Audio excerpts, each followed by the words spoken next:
I will start with one of the cases which was occurring when I worked the Hollywood division of the LAPD, that of Officer Michael Casados. He was one of the many officers involved in having sex with minors primarily through the Explorers Program, which is a branch of the Scouts of America and has its own problems with scoutmasters diddling Boy Scouts. The Hollywood scandal with the Explorer Scouts and cops surfaced in 1976. There were a number of cops involved, while only 7 cops were ultimately charged. Working nights as I did for many years, I was aware that the cops were having parties after work in the corner of the parking lot at the Hollywood station, along with the male and female Explorer Scouts who were out at night with these cops doing ride-alongs and then hanging out with them after work. I knew all of the cops involved, although not intimately because at 22 I was too old for them. One of the cops who was charged was Michael Casados. Although at the time having sex with a minor was a felony, none of the cops went to prison. Some were suspended for a short period of time, but I don't recall any of them getting fired. And it is not surprising that no one got fired. LAPD Police Chief Daryl Gates took a very interesting view of the interaction between his cops and the minors who were in their care. When interviewed about the sex scandal, he said, "There were no outraged parents, no outraged young people. I wouldn't call it a sex scandal." He went on to say, "There was no rape, no seduction. There was a lot of agreement. The incidents all involved private relationships." Yet apparently consenting adult women cannot engage in commercial sex because they are victims. Back to Michael. Michael got suspended for 6 months. He sued to get back all the money that he lost during that time, and he won. Years later, he would be caught again, and this time he had been having sex with a minor who was 10 years of age at the time the molestation began, and had sex with her continually for 5 years. He pled no contest and was sentenced to probation. Years later, I learned that the girl he had sex with was his own daughter. All these cases of cops having sex with minors were occurring at the same time in the late 1970s and early 80s that the laws against consenting adult commercial sex were ramping up the punishments for even first-time offenders. Merely suggesting an act of commercial sex to another adult was punishable by a mandatory 3 to 6 years on the first offense. I was personally aware of the relationship of a police sergeant's involvement with a then 13-year-old girl who, when he was caught, married her. I attended the wedding because I knew her. The marriage certificate said she was 18. Well, she was not. The marriage stopped any further investigation into their illicit relationship.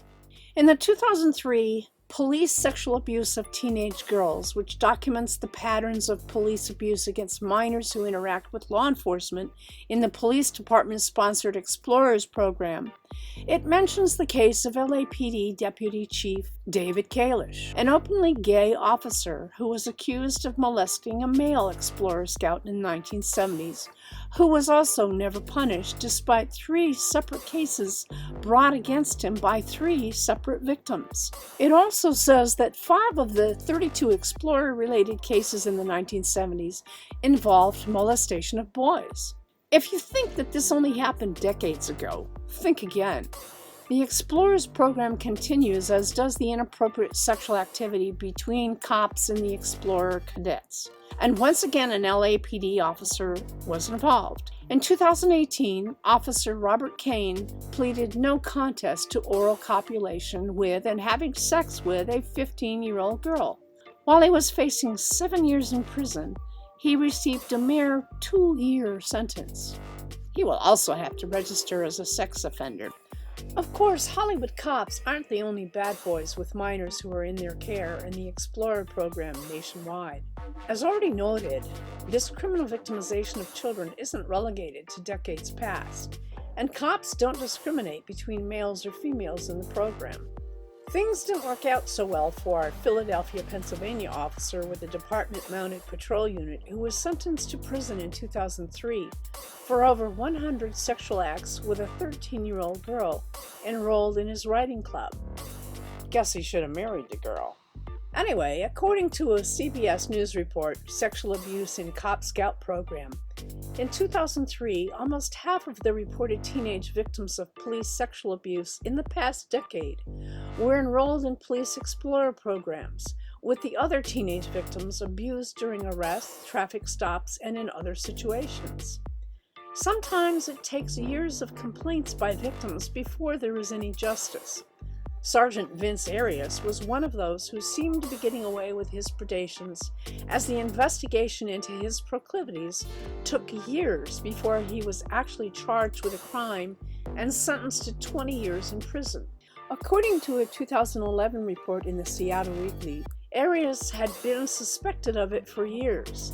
In 2004, according to court records, a 15-year-old explorer told Brownwood Police Chief Virgil Cowan that Arias had forced himself on her one night when they were alone in the station house, kissing her, fondling her breasts, and fingering her vagina.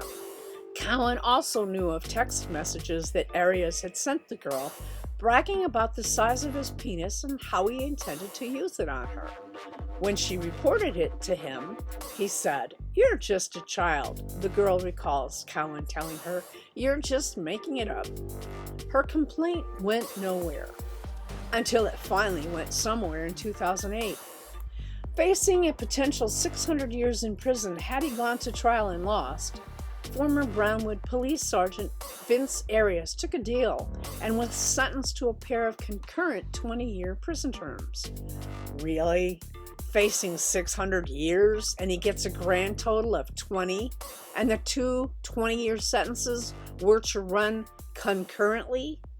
Well, 2 years earlier, even through the investigation into his predatory behavior with underage girls, he decided to run for the office of police chief, where undoubtedly if he'd been elected, he would have been able to quash the investigation into his behavior.